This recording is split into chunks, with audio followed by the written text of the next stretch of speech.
Bonjour tout le monde.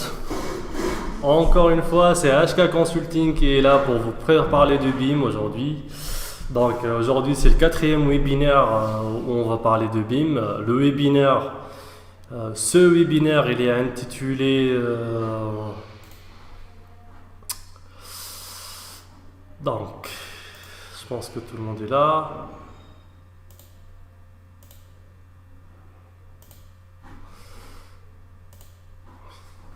C'est bon. Donc, bonjour. Aujourd'hui, c'est HK Consulting encore une fois qui va vous parler du BIM. Ce webinaire, c'est le quatrième de HK Consulting. Il est intitulé les niveaux avancés. Donc, juste un petit récap par rapport aux anciens webinaires, ce qu'on avait vu et ce qu'on n'avait pas vu. Les anciens webinaires, on avait commencé avec le webinaire BIM, introduction, qu'est-ce que c'est le BIM, définition, pour avoir une idée générale par rapport au BIM.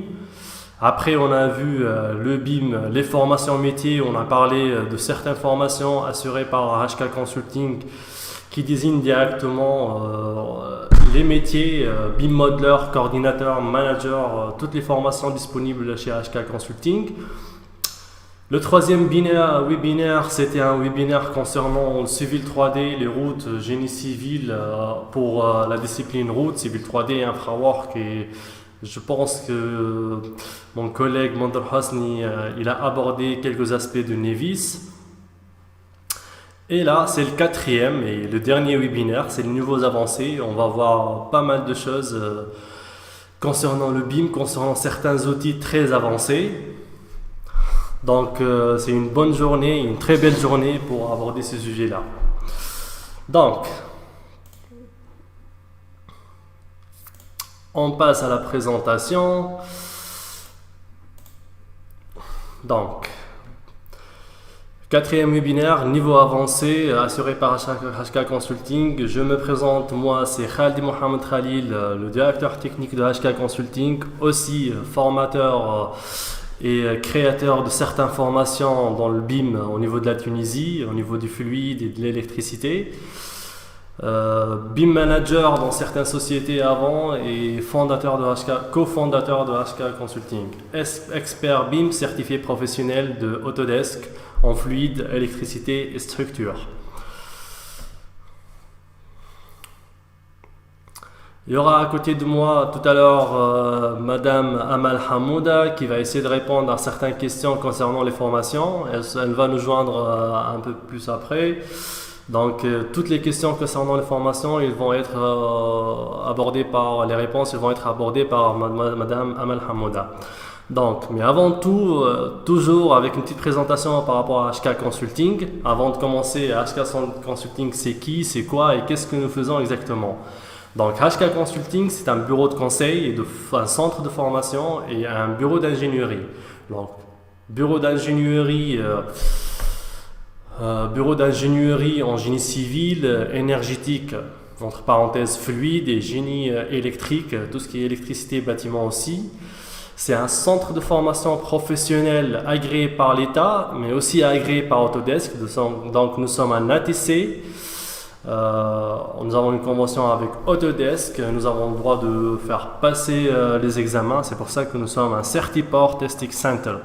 C'est-à-dire que vous pouvez venir chez nous pour passer des certifications professionnelles Autodesk, que ce soit sur Revit, n'importe quelle discipline, génie civil, énergétique, électrique ou bien architecture, mais aussi pour faire des formations afin de pouvoir réussir ce genre de certification. Sachant que votre certification sera transférée directement de l'USA, c'est-à-dire la personne qui réussit la formation, la certification, il aura une certification qui va être envoyée directement de Autodesk USA, une enveloppe qui vous sera parvenue de Californie, et je vous assure que ça fait une bonne impression chez les entreprises et même une bonne estimation pour soi. Notre expertise, c'est dans le BIM management, ingénierie BIM, implantation BIM et bien sûr le pilotage et l'accompagnement. C'est-à-dire, nous, on fait du BIM management, on fait de l'ingénierie de BIM dans tous les corps d'État, civil, énergétique, électrique, route et VRD. Mais aussi, on fait le pilotage l'accompagnement et l'implantation BIM. D'une autre façon, certaines sociétés, certains bureaux et certaines entreprises font appel à nous pour pouvoir les aider à faire la transition BIM, de partir du standard de la 2D, du travail indépendant au travail collaboratif. On fait l'implantation hardware et software et skills. Hardware, c'est-à-dire nous faisons tout un audit par rapport aux entreprises pour savoir est-ce que leur matos, leur matériel, il est apte à faire du BIM. Software, les accompagnements dans les logiciels pour distinguer et préciser de quel logiciel dans le BIM ils auront besoin.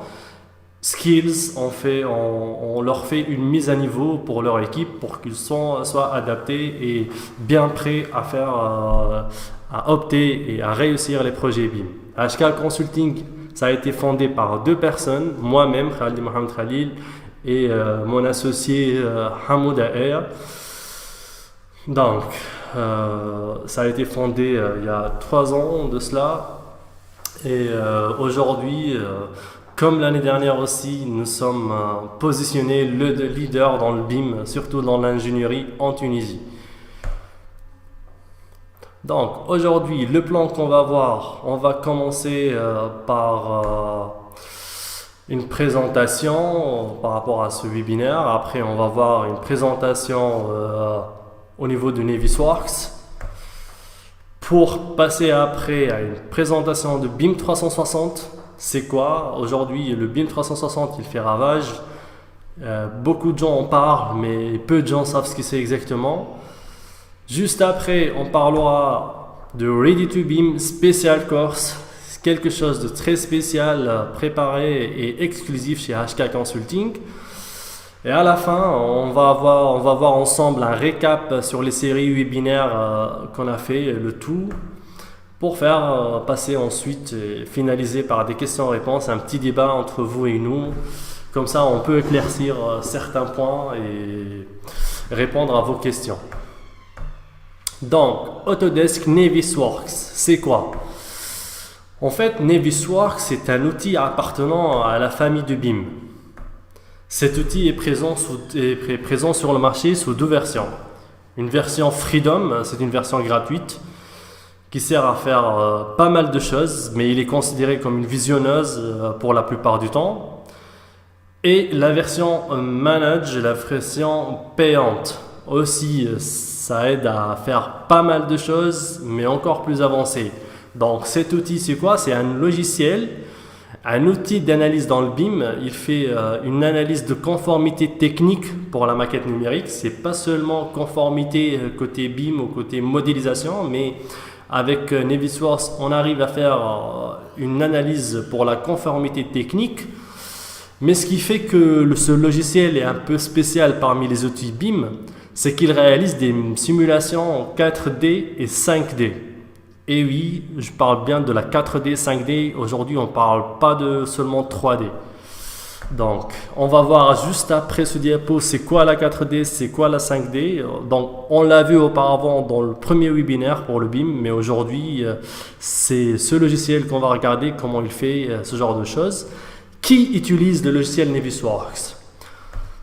Donc, pour tout vous dire, Navisworks est utilisé de la part de toutes les disciplines. Que vous soyez architecte, génie civil, fluide, électricité, même route ou VRD, toutes les disciplines l'utilisent. Que vous soyez modeleur, coordinateur ou BIM manager, il va vous faciliter la tâche, il va vous faciliter la vie pour réussir vos projets. Donc, les personnes les plus concernées, certes, ce sont les coordinateurs BIM et les BIM managers. Mais aussi les cellules synthèse, parce qu'aujourd'hui, dans certains projets, on trouve qu'il y a toute une cellule synthèse qui fait la synthèse, qui regarde l'aspect technique et l'aspect BIM du projet. Mais même si vous êtes simplement un modeleur, vous pouvez l'utiliser, vous pouvez l'exploiter afin de réussir un projet et même plus encore, afin de donner des livrables plus réussis, plus précis, avec une certitude, si on peut dire ça, à 100% certitude. Donc, Navisworks, la, la conformité technique parce qu'il réussit à faire des synthèses, des clash tests et des quantitatifs. Donc la synthèse, certes Revit fait la synthèse, on peut faire une synthèse directement sur Revit ou même générer des clash tests sur Revit.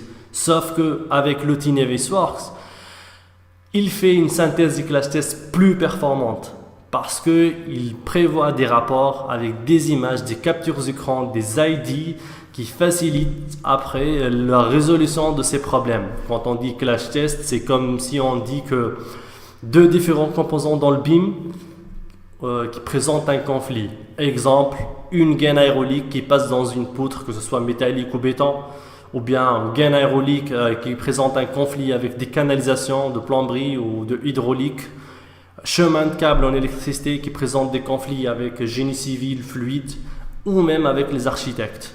C'est-à-dire le clash test sur Navisworks, il est plus performant. Juste après, on va voir une petite démo avec Navis pour voir ce genre de clash, comment ça s'est généré et quel type de rendu, de rapport il peut nous fournir. Mais aussi, ce que les personnes ne savent pas sur Navisworks, c'est qu'il fait des simulations d'aménagement. Personnellement, j'ai pas vu plusieurs personnes qui font ce genre de simulation. La simulation aménagement, c'est en quelque sorte une simulation par rapport à un local technique. Aujourd'hui, dans nos études techniques, par exemple, on ne prend pas cet aspect dans nos études. C'est-à-dire, lors d'une maintenance dans un local technique, il faut vraiment prendre en considération le fait qu'on peut dégager une pompe ou bien dégager un ballon de local technique.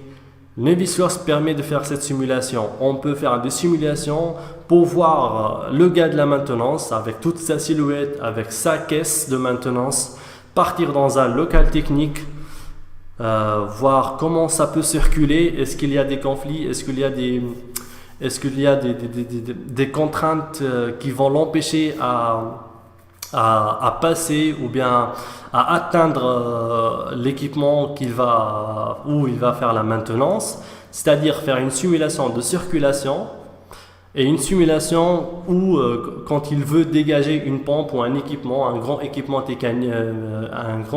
technique.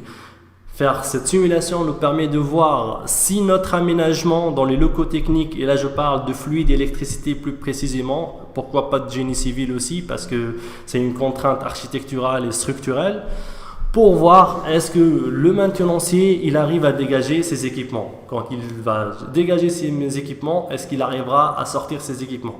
Un exemple très facile, pour dégager des ballons par exemple d'eau chaude ou des ballons d'air comprimé, est-ce que le maintenancier ou bien l'équipe de maintenance arrivera à sortir cet équipement du local technique à partir de la porte? Et là on arrive à voir que par exemple l'espacement de la porte ne permet pas le dégagement de ces équipements là pour le remplacer. Autre encore, voir si le maintenancier il arrive à se positionner en avant d'une pompe pour faire la maintenance. Est-ce qu'il a assez d'espace pour s'installer, pour faire la maintenance dans une pompe ou dans une armoire électrique? Donc, et oui, Navisworks permet de faire ce genre de simulation. Sauf que, dommage, aujourd'hui, on voit des études qui nous viennent de beaucoup d'endroits, des études de bureaux d'études renommés, mais qui prennent pas cet aspect dans leurs études. Et après, dans les chantiers, on remarque des réclamations de maintenanciers qui disent on n'arrive pas à faire la maintenance vu que les bureaux d'études et les entreprises n'ont pas pris en considération qu'il va y avoir des gens qui vont faire la maintenance. C'est pour ça qu'on dit simulation aménagement. Ça sera sous forme de vidéo, sous forme d'une simulation vidéo avec une silhouette d'une personne en maintenance. Sinon, pourquoi Navisworks c'est un outil assez spécial dans les outils de BIM? Parce qu'il réalise aussi une simulation avec le facteur temps, ce qu'on appelle la dimension 4D. Aujourd'hui, et ça a été réalisé en Tunisie dans un projet pilote, en fait ce qui se passe c'est qu'une fois la maquette numérique elle est finalisée sur Revit par exemple, ou bien sur un autre outil comme Civil 3D aussi, ou bien même AutoCAD 3D, si on peut AutoCAD MEP ou AutoCAD 3D, mais on préfère Revit, c'est sûr. Donc, plus le planning des entreprises, le planning, je parle bien de planning d'exécution, on les fait fusionner tous les deux sur le logiciel Navisworks pour avoir une simulation facteur temps 4D. Cette simulation est sous forme aussi des vidéos. Elle montre l'évolution du chantier jour par jour, semaine par semaine. Et bien sûr, on peut prévoir grâce à ça tous les problèmes qui vont surgir lors d'un chantier, lors de l'exécution. C'est-à-dire, pour les pilotes de chantier aujourd'hui, ils fusionnent le planning des entreprises, la maquette numérique de chez les bureaux d'études, et ils font cette simulation et à un moment donné, ils essaient de voir dans une semaine X, jour Y, le chantier, il doit être à quel pourcentage d'avancement. Bien sûr, c'est un pilote de chantier. Quand il va sur chantier, il va se rendre compte à 100%, c'est toujours le cas, que le chantier n'est pas à temps et il ne sera jamais livré à temps. Donc, ce qui se passe, il essaie de détecter ses conflits, il essaie de détecter ses problèmes, les interpréter sous forme de planning. Il met à jour le planning sur Navisworks et regarde les impacts et commence à observer les impacts de ces retards par rapport à la livraison de chantier. Ces impacts peuvent avoir un impact sur ces retards peuvent avoir un impact sur les autres entreprises. Par exemple, si le béton n'a pas réussi à couler un des étages, c'est sûr que le gainer, les entreprises fluides, élec, archi, plafonistes, tout ça, ils vont avoir un retard. C'est pour ça que la 4D aujourd'hui pour les entreprises, c'est très important parce que ça permet de caler quand est-ce que le projet sera livré. Et c'est sûr que de prévoir la marge de retard qu'on veut avoir, ça permet d'éviter beaucoup de problèmes. Ce que permet Navisworks aussi, c'est que quand on fusionne et quand on réussit à faire la mise à jour de ces retards sur Navisworks, Navisworks réussit aussi à exporter le même planning pour le mettre à jour sur par exemple MS Project ou Primavera. Donc ce sont les deux logiciels de planification les plus utilisés au monde pour les entreprises d'exécution. MS Project pour la planification des travaux ou bien Primavera. Donc ces deux logiciels sont très importants pour les entreprises. Donc le fait que Navisworks il interagit avec Revit, avec Civil 3D, avec MS Project ou avec Primavera, ça facilite la vie pour les entreprises et pour les pilotes de chantier. Plus encore, la simulation 5D, dimension 5D, facteur coût. Imaginez que une fois on a intégré le planning d'exécution plus la maquette numérique, donc on a le facteur temps, on peut aussi implanter les facteurs coûts, c'est-à-dire implémenter les facteurs coûts, les charges des sous-traitants, les charges du matos, matériel, les coûts des ouvriers. On peut implémenter tous les coûts possibles de toutes les entreprises. Du coup, c'est comme sur la 4D, s'il y a un retard, on peut prévoir les impacts, les conséquences de ces retards côté finance. Côté finance, et oui, bien sûr, c'est côté finance parce que c'est toujours l'argent qui compte dans les chantiers. C'est vrai que la livraison des projets est importante, mais combien va coûter un projet à la fin? Il y a toujours une différence entre le budget initial et ce qui a coûté le projet. Donc, à un moment donné, les pilotes, même le client, veut savoir les impacts de ces retards par rapport à la finance, par rapport au coût du projet. Donc, c'est pour ça que Navisworks est un des outils spéciaux de BIM parce qu'il y a la synthèse clash test et les quantitatifs plus performantes que Revit. Il y a la simulation aménagement que pas mal de maintenanciers font ces requêtes et demandent aux entreprises plus les bureaux d'études de les prendre en considération. La simulation 4D dimension coût et la simulation 5D, la simulation 4D facteur temps et simulation 5D dimension facteur coût. Si on donne tous ces éléments, tous ces facteurs dans un seul logiciel, ça fait de ce logiciel un outil impératif et obligatoire dans le BIM. Donc, ce logiciel, déjà, il fait un ravage dans le monde du BIM. Donc, à part un petit, je vais en parler parce qu'il y a deux versions, version Freedom et version payante, ce qu'on appelle Navisworks Manage. Donc, la version Freedom ne permet pas de faire les simulations 4D et 5D. Par contre, elle permet quand même de faire les clash tests et les quantitatifs. Donc, voilà. Après, là, tout de suite, on va voir une petite démo, si on peut dire ça, démonstration par rapport à Navisworks. Donc, on va là, déjà. Ça, c'est l'interface de Nevis. Ça, c'est une maquette d'aménagement. C'est une entreprise qui fait l'aménagement. Donc, il y a la maquette fluide CVC et la maquette plomberie réalisée par nous. C'est un hôtel à Paris. Donc, c'est comme Revit, c'est une navigation 3D complète où on peut sélectionner certains éléments, distinguer leurs propriétés pour savoir ce que c'est. Et même, ils peuvent donner ce qu'on appelle les ID, les identifiants dans Revit. Donc, pour chaque élément, il y a un identifiant unique sur Revit. Donc, à partir de Nevis aussi, il donne l'identifié de cet élément sur Revit parce que si on va faire des corrections, si on va faire une mise à jour, c'est vrai qu'on fait les clashs et les synthèses sur Nevis, mais il faut savoir vraiment arriver à préciser l'emplacement exact du conflit. Donc ça, c'est un seul étage du projet. Ce qui est très bien sur Nevis, c'est qu'on arrive à faire des clashs et des synthèses étage par étage, zone par zone. Ça empêche, ça ne pose pas de problème. Donc, comment faire les clashs? Donc, ici, il y a la commande Clash Detective. Il y a deux maquettes qui sont insérées, CVC, Navisworks, R+1 et plomberie R+1. On fait Run Test pour que Revit, il fait le clash test. Et là, il met toute la maquette en surbrillance, c'est-à-dire toute la maquette, elle est en faible, comme vous le voyez.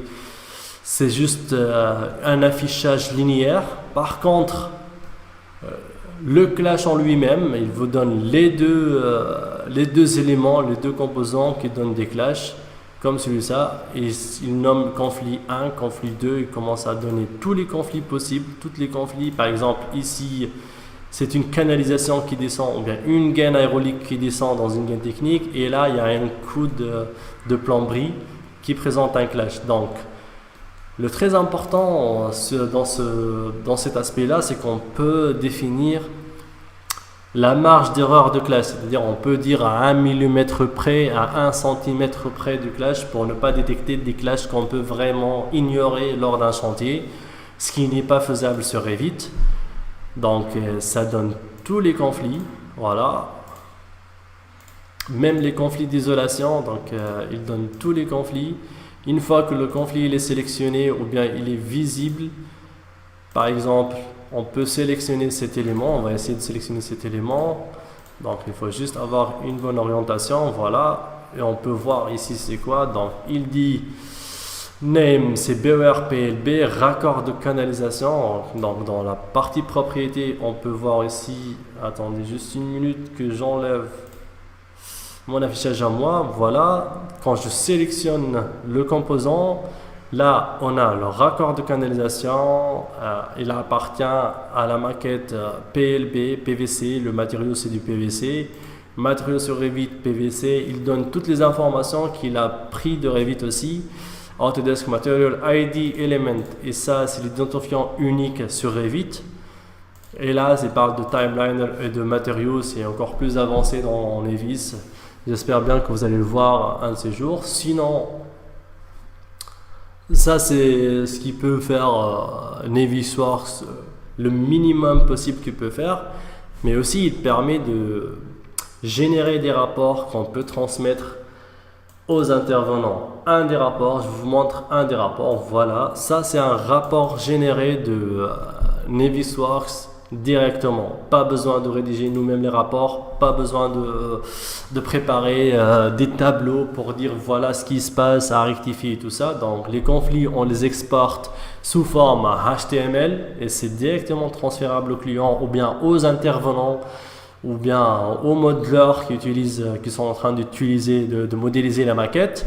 Donc il y a le conflit, le numéro de conflit. Est-ce que c'est un nouveau ou un ancien conflit? C'est-à-dire quand on fait la mise à jour, il peut nous dire que ce conflit il a déjà été détecté avant mais n'a pas été corrigé. Après, distance, bon ça c'est des facteurs un peu emplacement de la grille. YD, YD03, YD07, il essaie de positionner le clash, il se trouve où par rapport aux axes, aux grilles ou bien quadrillage généré par la structure ou bien par le topographe. Bon, description dure, c'est sûr que tout ça sera dur. Date de la recherche, quand est-ce qu'a été généré le conflit. Le point de conflit en coordonnées X, Y, Z, mais il donne aussi les ID des deux éléments. Donc ça c'est l'ID du premier élément et ça c'est l'ID du deuxième élément.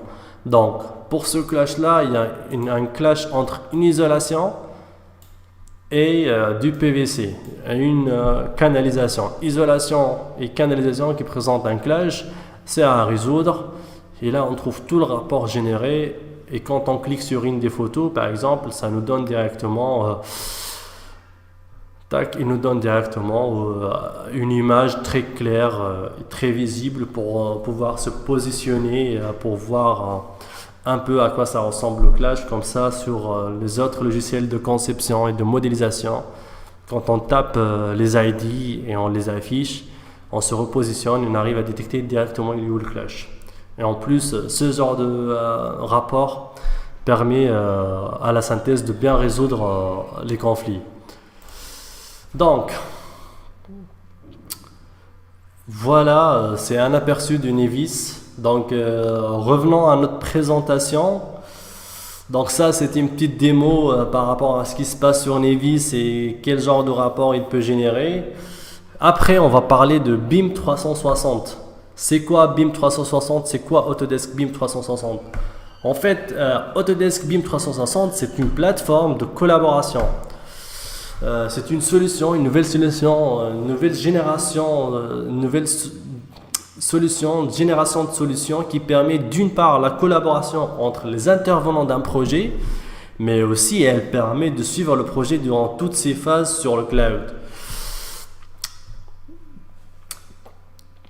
Je vais vous expliquer à quoi ça sert exactement. C'est comme une boîte à plans, c'est comme un serveur, mais qui est situé sur le cloud, qui permet à tous les intervenants de diffuser directement ces livrables, ces plans sur cette plateforme, de mettre leur maquette sur cette plateforme.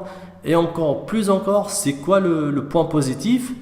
C'est que cette plateforme, elle possède une visionneuse, c'est-à-dire même si vous n'avez pas Revit ou Nevis, si vous êtes intervenant sur ce projet et que vous avez accès à BIM 360, vous pouvez visionner, faire des rotations, regarder en 3D ce qui se passe, regarder les clashs, sans pouvoir bien sûr modifier ou apporter des modifications sur la maquette, mais vous pouvez visionner la 3D, regarder l'état d'avancement et tout ça. Donc c'est un outil très performant.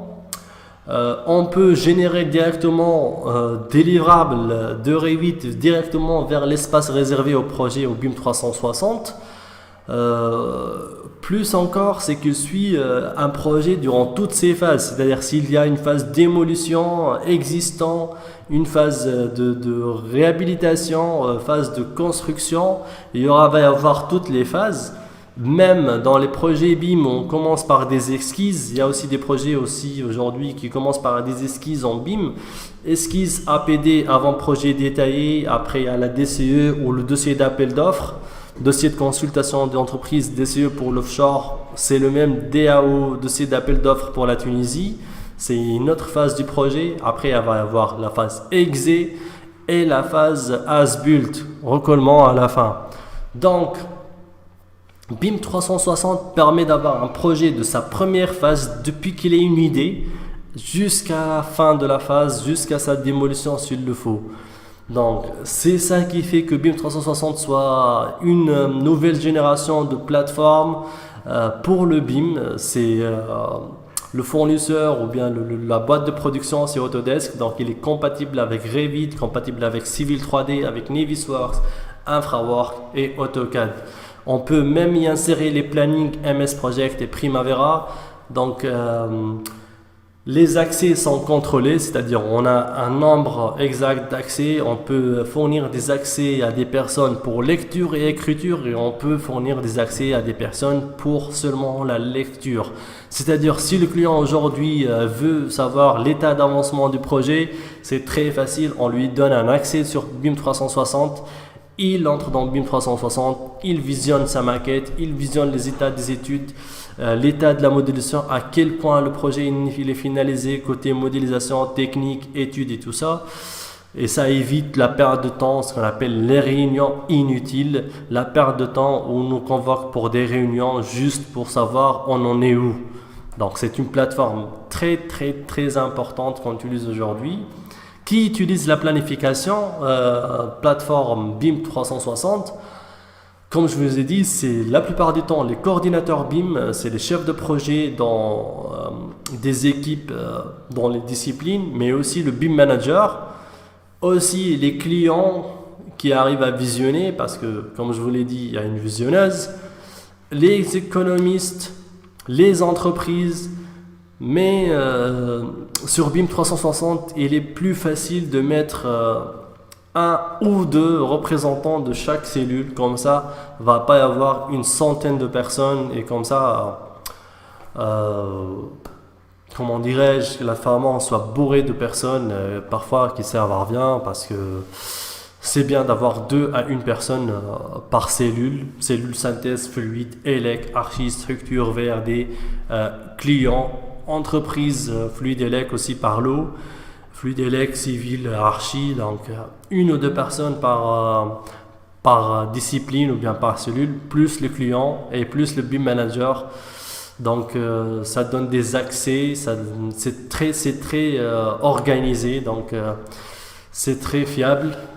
C'est une plateforme hors norme, donc je vous conseille de faire des recherches sur BIM 360, pourquoi pas de faire des formations sur BIM 360 pour comprendre comment ça marche.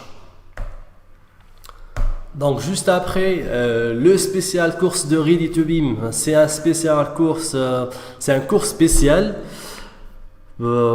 fait exclusivement par HK Consulting. Donc, on va parler de ce cours spécial. Maintenant que nous comprenons un peu plus les logiciels avancés, on aimerait vous annoncer que, comme nous en sommes habitués, HK Consulting est toujours à la recherche d'innovation. Et aujourd'hui, nous avons le plaisir de vous annoncer notre nouveau cursus de formation complet, unique dans son genre, Ready to BIM. Donc, c'est là que nous proposons une formation BIM complète du modeler au coordinateur team, en passant par le coordinateur BIM, coordinateur projet ou BIM developer, ce cours se termine par le BIM manager, ainsi que des cours spéciales tels que l'implantation BIM et ISO 19650. Parce qu'aujourd'hui, il faut savoir qu'il y a une ISO BIM qui est sur le marché, une ISO BIM ISO 19650. Donc ce spécial cours, ça commence par un modeler. Module 1, technique, lecture des données, Revit initial et intermédiaire pour acquérir les techniques de Revit. Ça part de l'initial jusqu'à l'intermédiaire. C'est un cours très important pour la manipulation et la maîtrise de logiciel. Après, il y a le BIM coordinateur où on va partir dans le paramétrage des gabarits des templates de Revit. Dans le module 1, c'est template Revit. Module 2, c'est la collaboration, gestion et BIM 360. Ils sont intégrés dans la deuxième partie BIM Coordinator. Le module 3, c'est la synthèse et la Navisworks. Il y a toujours un aspect technique avec ces formations parce que tous nos formateurs sont des gens du terrain. C'est-à-dire que les formateurs chez HK Consulting sont des ingénieurs qui exercent dans le marché. C'est pas seulement des gens qui maîtrisent des logiciels et qui ont fait des formations de formateurs. Non, au contraire, c'est des gens qui exercent dans les projets. C'est des gens qui travaillent dans des bureaux d'études, qui travaillent dans des entreprises, qui ont assez de connaissances techniques pour répondre s'il y a des réponses, s'il y a des questions techniques. Après, il y a le BIM Developer, c'est un autre module, c'est une autre filière. Le module 1, c'est une algorithmique. Module 2 et module 3, c'est Dynamo et Dynamo+. Et le Dynamo, c'est interface de programmation visuelle qu'on utilise aujourd'hui pour faciliter les tâches des modeleurs ou bien des coordinateurs. Sur ce module, on apprend aux BIMers de raisonner algorithmique, un peu programmation, de raisonner à faire des scripts et pourquoi pas à générer des nouveaux nœuds, des nouveaux scripts qui n'ont jamais existé sur le marché avant. Donc, ce module, il permet de faire gagner les entreprises et les sociétés beaucoup de temps lors de la modélisation et lors d'un projet. Pour finir avec le BIM Manager, module 1, Navisworks, Solibri et BIM 360. Solibri, c'est un outil aussi qui ressemble un peu à Navisworks, mais c'est un outil pour tester et la conformité de la maquette côté BIM, côté convention et standard BIM. Le module 2, c'est la rédaction des standards et la convention BIM. Le module 3, c'est la gestion du projet. Donc, ce cursus est développé pour prendre en norme du marché national et international. Pour en savoir plus sur la hiérarchie et le développement des BIMers dans l'entreprise, revenez à notre précédent webinaire ou contactez-nous à travers nos pages sur les réseaux sociaux. Donc voilà, juste un petit récap par rapport au webinaire avant. Donc ce qu'on a vu avant, c'était le BIM généralité. Qu'est-ce que c'est quoi le BIM, pour vous mettre dans le bain du secteur BIM, du concept BIM. Après le deuxième webinaire, ce qu'on a vu, on a vu les formations métiers. BIM Modeler, BIM Coordinator, initiation, intermédiaire et avancé, Nevis et tout ça. Après, on a changé un peu de secteur, du bâtiment aux routes, le civil 3D, l'infrawork, un peu de Nevis. C'est aussi une filiale qui est intéressée beaucoup par le BIM. Et aujourd'hui, c'était le 4e webinaire. C'est les formations avancées, le BIM avancé. Donc, je vous invite, comme je vous l'ai dit, à visionner les autres webinaires. Donc, ou bien de prendre en contact avec HK Consulting. Si vous avez des questions, on peut répondre. Nous avons des formations qui sont là, prêtes pour vous faciliter l'intégration dans les sociétés et dans les entreprises ou bien bureaux d'études. Et bien sûr, nous avons le cursus, ou bien le cursus complet, Ready to BIM, pour les futurs BIMers. Merci pour votre attention tout le monde. Nous passons, si vous avez des questions, on est là pour répondre. Il va y avoir à côté de moi Madame Hamouda Amal, le Site Manager BIM de HK Consulting, pour répondre à les questions concernant les formations si vous en avez et tout ça. Sinon, les questions techniques, je suis là pour vous y répondre.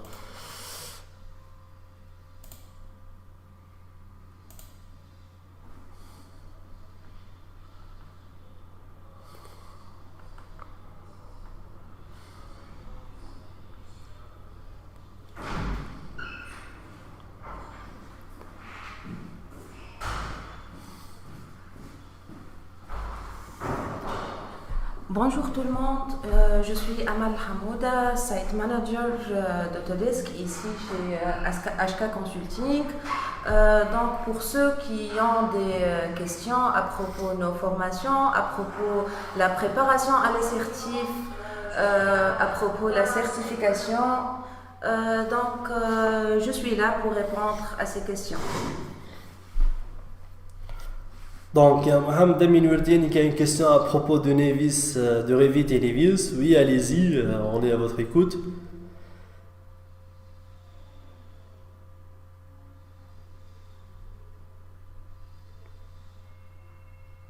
Est-il possible de localiser les clashes de Navisworks sur Revit et afficher les points des clashes? Oui, c'est possible. Déjà, sur Nevis, quand on fait un clash test sur Nevis, il donne des identifiants uniques qu'on peut intégrer ou bien on peut implanter sur Revit. C'est-à-dire, quand on fait un clash sur Nevis, il a l'identifiant unique. On part sur Revit, on fait sélection par identifiant, on l'intègre et là on affiche le clash directement par ce point-là. Sinon, il y a d'autres méthodes aussi de localisation de clash. Je vous invite à prendre contact avec nous, ça fera un objet de discussion très important. Donc il y a Mohamed Zitouni aussi qui pose la question comment peut-on identifier les conflits par rapport dans rapport générés par les visuels avec les coordonnées des caméras en cas d'absence des identifiants.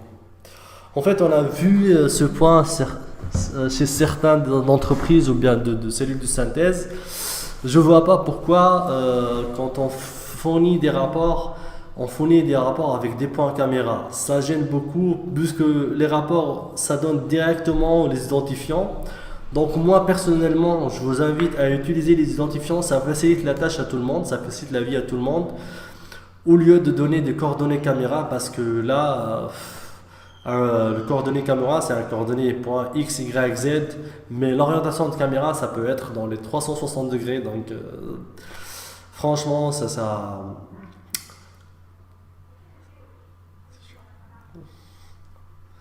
c'est, comment dirais-je, franchement, quand on fait ça, c'est comme si on ne maîtrisait pas ces outils, voilà. C'est comme si je peux vous donner quelque chose en main alors que je vous le dis, elle est sur Terre. Allez-y, va le chercher. Donc, utiliser les identifiants, c'est mieux que d'utiliser les coordonnées de caméra. Voilà. D'autres questions, messieurs, on est là pour vous répondre. Soyez pas timides.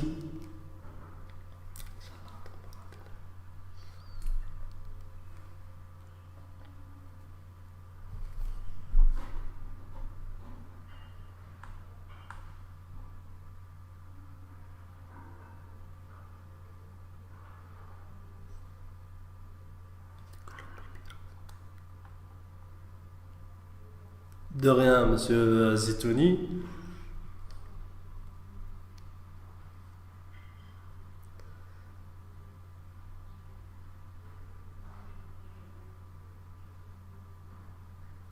Donc, s'il n'y a pas d'autres questions, on peut attendre un peu plus, monsieur Khali, c'est ça? Oui, bien sûr.